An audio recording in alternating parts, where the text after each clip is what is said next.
Hello guys, maayong hapon guys. So, tangtang tani flywheel guys, no? So, ginam-anam ra ginato ni guys. Kutob sa nalimpyo man atong gitirahak pintal guys. Kaya di lalim ning mag pintal ani guys. Mura sa taga overhaul guys. Kaya bukagon ginato sa tagsa. Mura na siya nga by part ginato ni atong pagtira ani. So, kung atong makita, yulahi lang ginato ning pagkuan nga. Anam-anam lang. So, ikaw man ani mapintalan dire. So, yan sak nato ang transmission para makabit na ito balik ang makina dito sa iyang kuan mounting. Karong gibitay siya nato niya walay sala siya. Gibitay nga walay sala sa ni guys, no? Shout out di sa tanan nga mutan-aw naning maong video. Mao na siya flywheel guys. So ang clutch ani, ang clutch disc atong gi hulong mo sa dito sa hugas kay nidikit na siya, nikuha na sa taya na, sulod na sa taya. So kani siya limpyuhan pa ni siya, pwede siya pwede pintalan kani siya nga side. So pwede ra ang likod ani pintalan.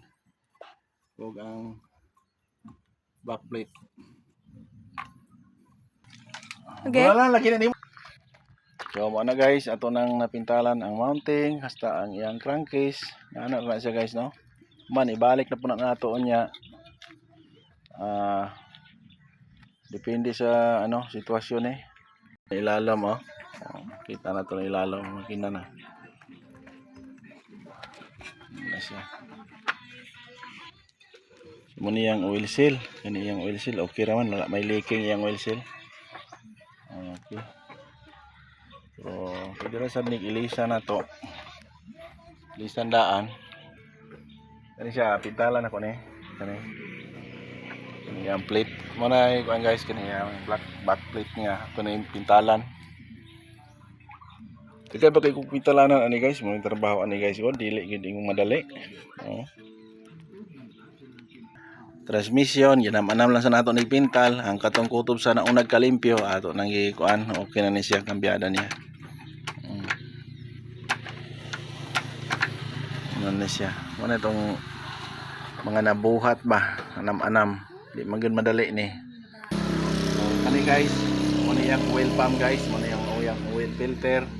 So atong ipintalan daan para ang tao na to di na lang tayo magproblema ang ikuan ba dito na hansak. Oh.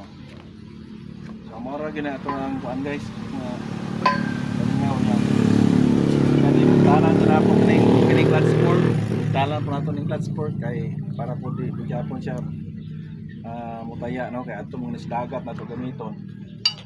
So mo na siya mga pintalanan pa ni siya. Dagang pagkaya anam-anam lang ni kuot guys, mo gituyo na ako ni gibitay dire pa ulan na siya kay para madahinggay gito mga buling niya ba. Umam pun mo ulan. Nana untay dag-o. Dag mo ulan ro kusog kay para malimpyo. Limpyo gyud. Dili gamitan nato ni hose pero hinay pud kay atong tubig. Nara siya. Pero papir nato ni tirahan og inganing primer guys, itirahan sa nato ni yung kuan kanang thinner, pahiran sa nato thinner kay para gyud makadikit itong primer.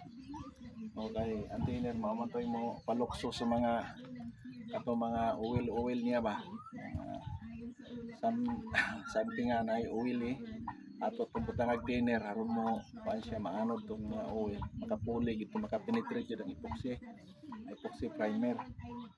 So, kani tambutso, kani siya ato lang nang gipintalan pero masunog naman gyapon ni kainit. Ato lang gikuanan kay sa pagkakaroon lang ba nga standby pa siya. Maprotektahan niya nga dili siya ka penetrate maayo ang kanang rust bitaw. Hindi kay ka penetrate ang taya. So ganun lang talaga guys no sa mga Tagalog niya. Ganun lang talaga yung paggawa natin at mga trabaho natin, yung mga ginagawa natin. So paulit-ulit lang, paulit-ulit lang 'yon. Pabalik-balik yung mga content natin, ganun. So kagaya rin ng mga kaibigan natin nagsimula pa. So huwag kayong willing mag-upload lang po ng upload.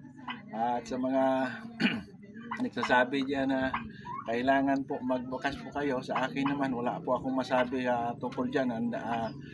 Depende na lang sa lahat ng mga tagapanood natin at supporters. At nagpapasalamat po sa lahat ng mga supporters natin sa ating followers dahil umabot na po tayo ng 4.5 ngayon. So maraming salamat po. Thank you for support. Maraming salamat po talaga sa lahat ng mga nag-follow po sa akin. God bless po sa inyong lahat. Naway hindi po kayo magsawang sumuporta ni Idol Chard. Sa kagaya kong pobreng mekaniko, mayroon po tayong ibang account, pobreng mekaniko at yung isa pa pero hindi natin pinagalaw yon, yung mga extra video lang natin na upload doon, no?